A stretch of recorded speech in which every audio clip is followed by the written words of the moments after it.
कहाँ मिलता है? मामा शकुनी। कौरवों ने मामा शकुनी की सलाह ली, पूरा कौरव वंश नष्ट हो गया।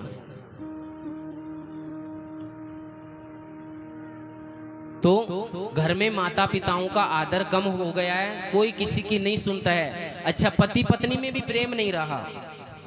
दंपति नाम च कलगनम, पति पत्नियों में भी झगड़ा होने लग गया। तो बोले कि मैंने पृथ्वी को सबसे श्रेष्ठ समझ करके इस पृथ्वी में आया, लेकिन यहाँ पे भी मुझे शांति नहीं मिली। फिर मैं वृंदावन गया। वृंदावन गया तो वहां पे बड़ी विचित्र घटना। नारद जी कहते हैं कि मैं सर्वश्रेष्ठ समझ करके वृंदावन गया तो वहां पे बड़ी विचित्र घटना घटी। आप हम सब भी एक बार उस वृंदावन में चलते हैं, अपने तन को यहीं रख करके मन को वृंदावन में लेकर के चलते हैं और भगवान नाम का संकीर्तन का आश्रय लेकर के भगवान का कीर्तन करते हैं। आइए। मन चल रे वृंदावन धाम, राधे राधे गाएंगे। मन चल रे वृंदावन धाम, राधे राधे गाएंगे। राधे राधे गाएंगे, श्यामा श्यामा गाएंगे। राधे राधे गाएंगे, श्यामा श्यामा गाएंगे। राधे राधे गाएंगे, श्यामा श्यामा गाएंगे। राधे राधे गाएंगे, श्यामा श्यामा गाएंगे। वहीं पे मिलेगा विश्राम, राधे राधे गाएंगे। चल रे वृंदावन धाम, राधे राधे गाएंगे।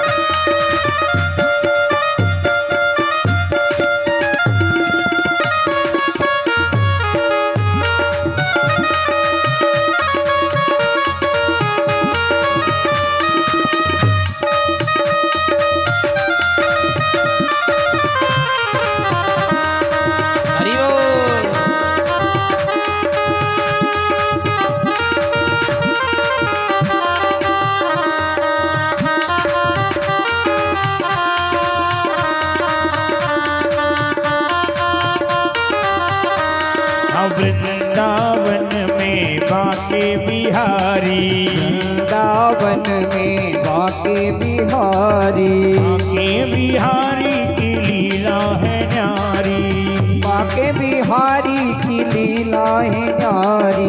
वृंदावन में बाके बिहारी। वृंदावन में बाके बिहारी। बाके बिहारी की लीला है न्यारी। बाके बिहारी की लीला है न्यारी। घोड़ी लगे नाच दाम, राधे राधे गाएंगे। मन चल रे वृंदावन धाम, राधे राधे गाएंगे।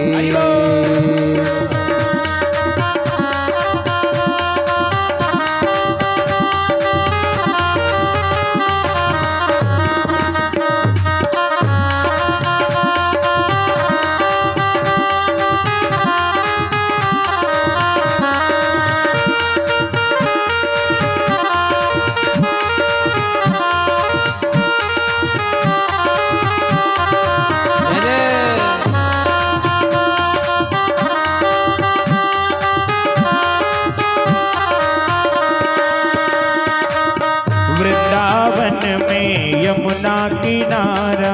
वृंदावन में यमुना किनारा। निर्मल शीतल बहती है धारा। निर्मल शीतल बहती है धारा। वृंदावन में यमुना किनारा। वृंदावन में बहती है धारा। निर्मल शीतल बहती है धारा। निर्मल शीतल बहती है धारा।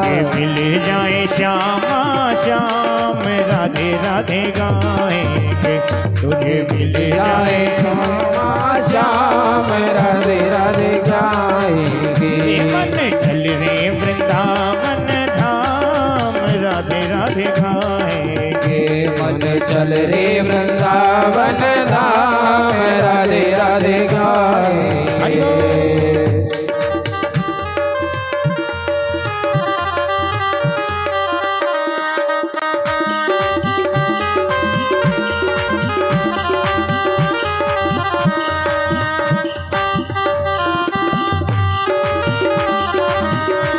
निधि वन की शोभा है न्यारी, निधि वन की शोभा है न्यारी। हरिदास झुके बांके बिहारी, हरिदास झुके बांके बिहारी। निधि वन की शोभा है न्यारी, श्रीनिधि वन की शोभा है न्यारी। हरिदास झुके बांके बिहारी, हरिदास झुके श्री बिहारी। तेरे बने जाए, तेरे बने जाए बिगड़े काम, राधे राधे गाएंगे। तेरे बने जाए बिगड़े काम, राधे राधे गाएंगे। हाँ राधे राधे गाएंगे, श्यामा श्यामा गाएंगे। राधे राधे गाएंगे, श्यामा श्यामा गाएंगे। राधे राधे गाएंगे, श्यामा श्यामा गाएंगे। राधे राधे गाएंगे, श्यामा श्यामा गाएंगे। वहीं पे मिलेगा विश्राम, राधे राधे गाएंगे। तोहे वहीं पे मिलेगा विश्राम, राधे राधे गाएंगे। मन चल रे वृंदावन धाम, राधे राधे गाएंगे। मन चल रे वृंदावन धाम, राधे राधे गाएंगे। राधे राधे गाएंगे, ओ राधे राधे गाएंगे। राधे राधे गाएंगे। बोलिए वृंदावन बिहारी लाल की जय हो। भगवान सनत कुमारों से नारद जी कहने लगे कि मैंने बड़ा कौतुक देखा। जैसे ही मैंने वृंदावन गया तो वहां एक कौतुक देखा। एक स्त्री, जवान स्त्री और दो वृद्ध पुत्र उसके बगल में लेटे हुए हैं। तो मैंने उनको देख करके आगे बढ़ने लगा तो उस स्त्री ने मुझे देख करके कहा, भो भो साधु क्षणम तिष्ठ मच्चिंतामपि नाशय। हे साधु, कुछ क्षण के लिए ठहर जाओ और मेरी चिंता का नाश करो। नारद जी कहने लगे कि मैं तो आपको जानता ही नहीं हूं, आप कौन हैं? तो अपना परिचय देती हैं वो और कहते हैं, अहम भक्ति रीति ख्याता इमौ में तनयो मतो ज्ञान वैराग्य नामानो काल योगे न झर्जरो। मेरा नाम है भक्ति और जो ये वृद्ध पुरुष दिख रहे हैं ये मेरे पुत्र हैं। नारद जी कहने लगे, ये पुत्र हैं आपके? अरे ऐसा तो हमने देखा है, वृद्ध माता और जवान पुत्र, लेकिन पुत्र वृद्ध हैं और माता जवान है। अच्छा, ये हुआ कैसे? बोले, ये कली काल की वजह से मेरे पुत्र वृद्ध हो गए। उत्पन्ने द्रविड़ेशाहम वृद्धिम कर्नाटके गता कपित कैन महाराष्ट्रे गुर्जरे जीर्णतां गता।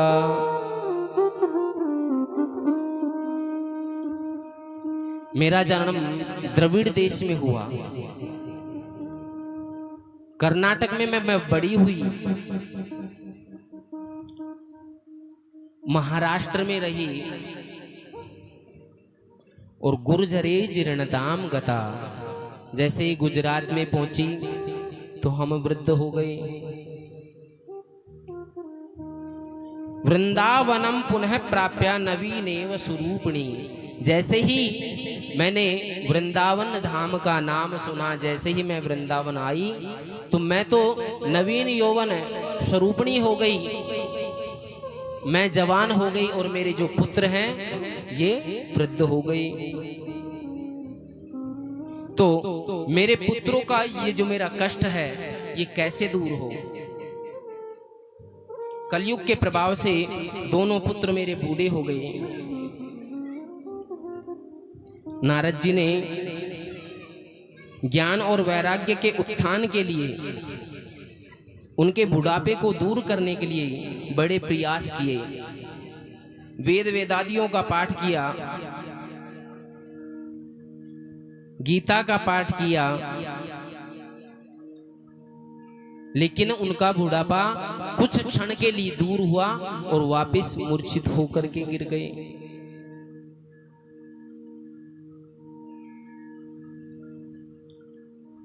अब आकाशवाणी हुई, शतकर्म सूचिको नूनम ज्ञान यज्ञ स्मृतो भुदई। श्रीमद्भागवतालाप सतु गीत शुकादिबी। आकाशवाणी हुई और आकाशवाणी में क्या हुआ, क्या कहा आकाशवाणी ने कि सत्कर्म करो। अब महाराज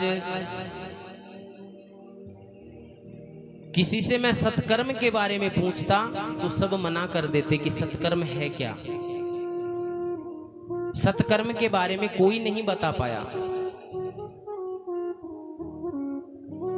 बोले कि छोटे मोटे जो संत हैं वो तो वैसे ही नहीं बता पाए कि महाराज हमको पता नहीं है।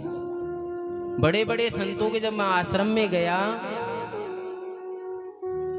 तो नारद जी को जैसे ही आते देखा तो अपने शिष्यों से कहने लगे कि नारद जी आ रहे हैं, मना कर देना कि महाराज आश्रम में नहीं है। आकाशवाणी हुई, सत्कर्म है क्या। भाई अगर कोई व्यक्ति बीमार है या तो दवा का नाम बता दे या फिर डॉक्टर का नाम बता दे। अब यहां तो ना तो दवा बताई ना डॉक्टर बताया कि सत्कर्म है क्या, इसका उपाय क्या है। तो महाराज मैं आपके पास में आया हूं, तो ये सत्कर्म है क्या, आप मुझे जरा बताइए। सनत कुमार कहने लगे कि देखो नारद, ज्ञान वैराग्य के बुढ़ापे को दूर करने का और भक्ति देवी के कष्ट की निवृत्ति करने का सर्वोत्तम अगर साधन कोई है तो वो है श्रीमद् भागवत। नारद जी कहने लगे कि आप कह रहे हैं श्रीमद् भागवत, लेकिन मैंने तो वेद का पाठ किया, वेदांत का पाठ किया, कोई असर नहीं हुआ उन पे, तो भागवत से क्या होगा। सनत कुमार बोले वेद है वृक्ष और उसका जो पका हुआ फल है, ये वेद रूपी कल्प वृक्ष का जो पका हुआ फल है वो है श्रीमद् भागवत। बिना वृक्ष के फल नहीं होता है, और जो स्वाद फल में आता है वो वृक्ष में आएगा क्या।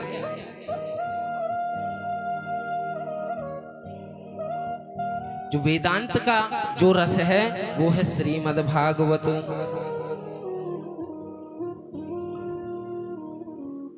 तो नारद जी कहने लगे कि श्रीमद् भागवत हम कहाँ करें। सनत कुमारों ने उनसे कहा कि गंगा द्वार समीपे, तो गंगा द्वार पे जाकर के इस कथा को करना चाहिए। हरिद्वार नहीं बोला, यद्यपि हुई हरिद्वार में ही है, लेकिन हरिद्वार में नहीं बोला। क्यों?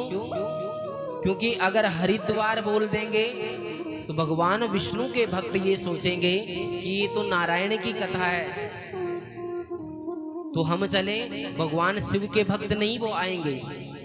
और हरिद्वार बोल देंगे, हर हर महादेव, हरिद्वार अगर बोल दिया तो नारायण के भक्त कहेंगे ये तो शिव जी की कथा है, हम नहीं जाएंगे।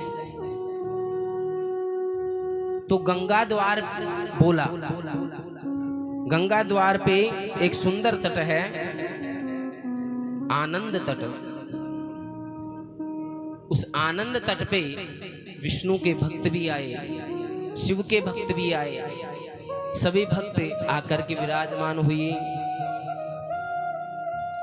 अब जब कथा कराते हैं तो सदगृहस्थियों में कथा होती है, तो भगवत जी का जब पूजन किया जाता है तो जोड़ी से किया जाता है। अब नारद जी तो हैं विरक्त, धर्म पत्नी हो तो बाईं तरफ बिठा, दाईं तरफ बिठा करके पूजन कर ले, लेकिन नारद जी तो विरक्त हैं।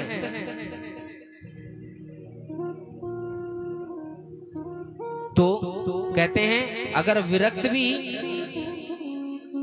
कष्ट की निवृत्ति के लिए सकामना लेकर के अगर कथा करवाए तो उसकी भी कामना पूरी हो जाती है। बोलिए राधे राधे राधे राधे।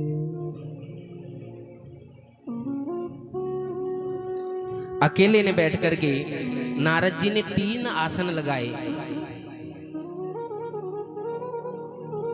बालू रेत से सुंदर व्यास मंच बनाया, चारों भाइयों को विराजमान किया, नीचे 3 आसन लगाए और भक्ति देवी अपने दोनों पुत्रों के साथ में आकर के विराजमान हो गई और मुख्य श्रोता बन गए श्री नारद जी। तुलसी की स्थापना की।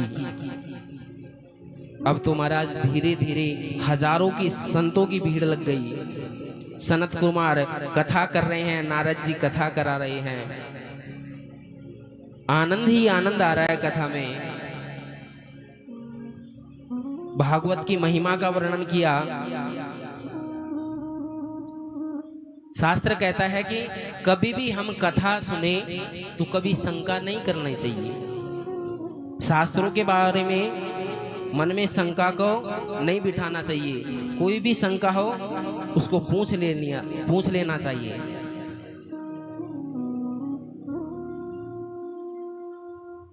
सनत कुमार कथा सुना रहे हैं। भक्ति अपने पुत्रों के साथ आकर के विराजमान हुई, लेकिन किसी को दिखाई नहीं दे रही है। नारद जी ने कहा, मैं आपसे एक प्रश्न कर सकता हूं?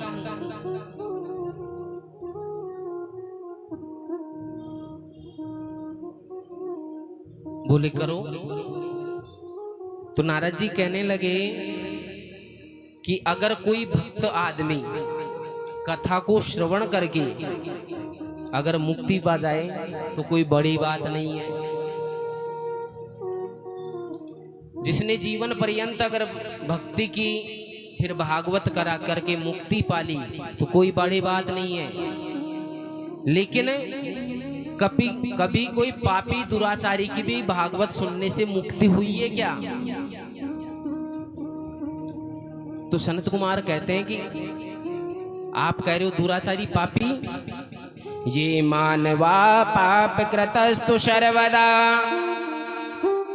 सदा दुराचार रता विमार्गगा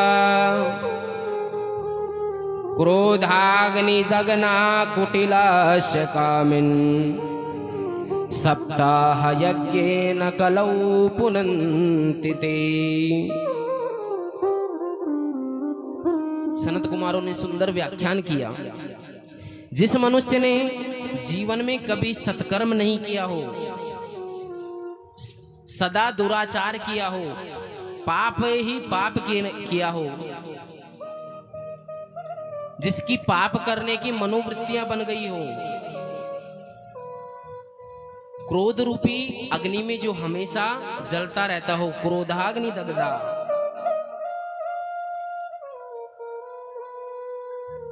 और जिसका जीवन सत्य से हीन हो, ऐसे भी व्यक्ति की भी मुक्ति हो जाती है। और इतना ही नहीं नारद जी, जो वर्ण संकर होते हैं ना, वर्ण संकर, वो भी अगर नियम से कथा श्रवण करें तो उनकी भी मुक्ति हो जाती है।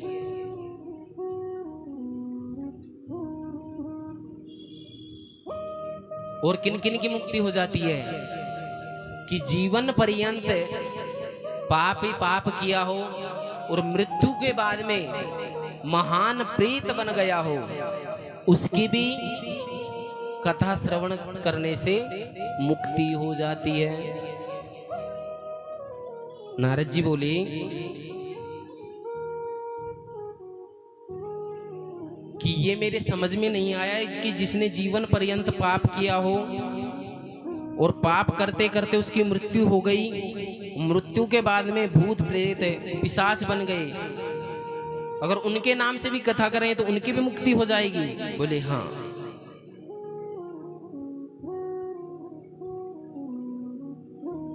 तो नारद जी ने, सनत कुमार ने नारद जी को एक सुंदर कथा सुनाई। कहते हैं, तुंगभद्रा तटे पूर्व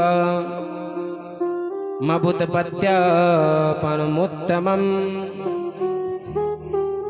यत्र वर्णाश्वधर्मेण सत्य सत्कर्म तत्परः। तुंगभद्रा, तुंगभद्रा एक नदी के किनारे एक सुंदर नगर है। उस नगर का नाम क्या है? उत्तम नगर।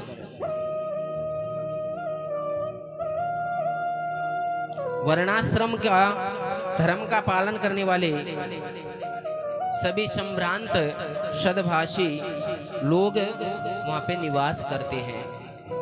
और एक आत्मदेव ब्राह्मण भी वहीं पे निवास करते हैं।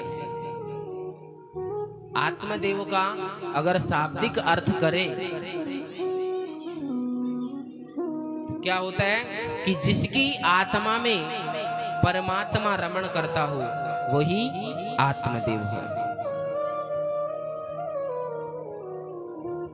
जिसने अपनी आत्मा में देव तत्व का दर्शन कर लिया हो वही तो आत्मदेव है। अब आत्मदेव बहुत ही विद्वान पंडित, सत्यभाषी पंडित हैं, सद्गुण वाले हैं, लेकिन महाराज जैसे पंडित जी हैं उनके विपरीत उनकी पंडितानी। पंडित जी का नाम क्या है? आत्मदेव। और पंडिताइन का नाम बोलो तो सही, हाँ? धुंधली। आत्मदेव का अर्थ तो पता हो गया कि जिस आत्मा में देव तत्व का दर्शन कर लिया हो उसे कहते हैं आत्मदेव। लेकिन धुंधली कोई अर्थ निकलता है क्या धुंधली का? धुम धुम करोती स धुंधली।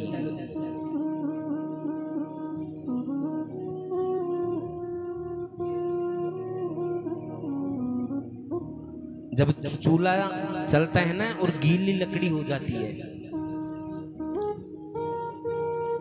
अब तो गैस चल गई, पहले जब चूल्हा जलाते थे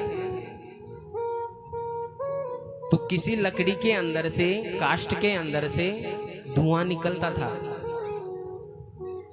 तो वो लकड़ी धूं धूं धूं करती रहती थी लेकिन जलती नहीं थी।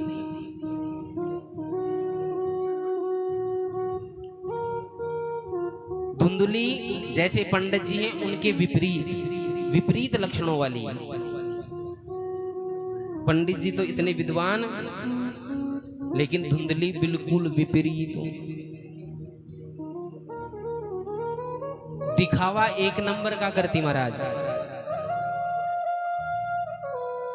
जैसे ही पंडित जी घर में आए तो समझिए माता सती के बाद में उन्हीं का नंबर आता हो। आरती उतारती, उनकी सेवा करती। और जैसे ही पंडित जी बाहर तो इधर कभी पड़ोसी से झगड़ा,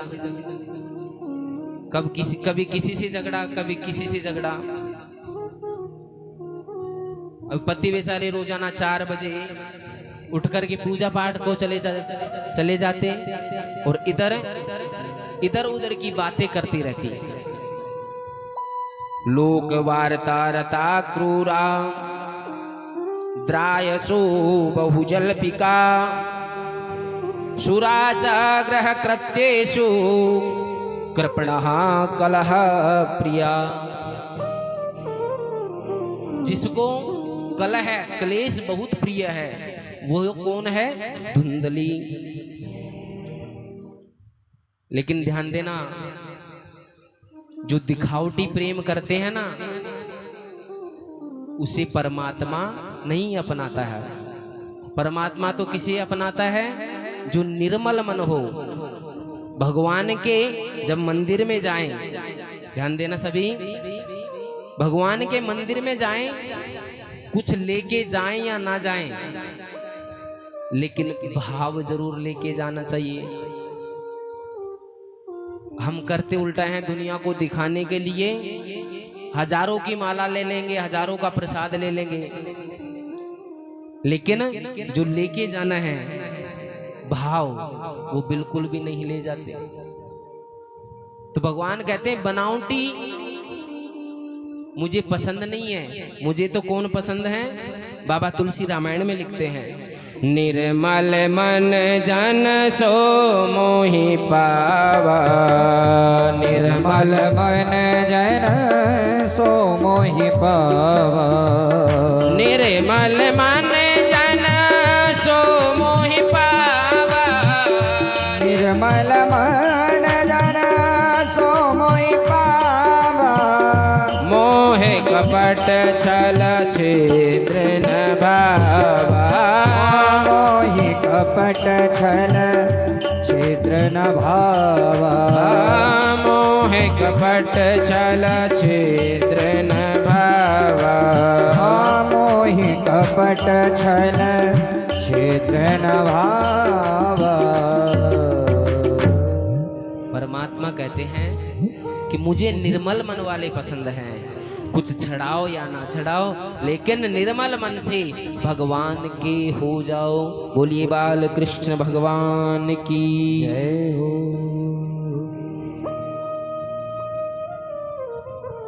धुंधली जो है उसका मन पवित्र नहीं है, ना भावनाएं श्रेष्ठ हैं। पति के सामने तो हाथ जोड़ करके खड़ी होती है कि पति की दृष्टि में पत्नी के प्रति आदर बना रहे। पंडित जी सुखी हैं, मृदुभाषी हैं, परम विद्वान हैं, किसी प्रकार की कोई कमी नहीं है, लेकिन एक कमी है। क्या? कि कोई पुत्र नहीं है।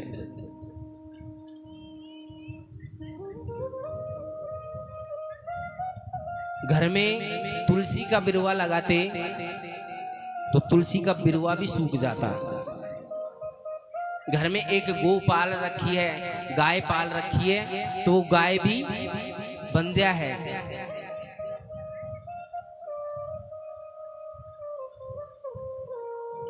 अब इधर से पड़ोसियों का आना जाना चालू। पंडित जी, आपके घर में जो तुलसी है ये सूख क्यों जाती है? पंडित जी कहने लगे, क्या बताऊं, जल तो रोज देता हूं, पूजा भी करता हूं। अच्छा, और जो गाय बंधी हुई है तुम्हारे वहां, ये बंजा क्यों है?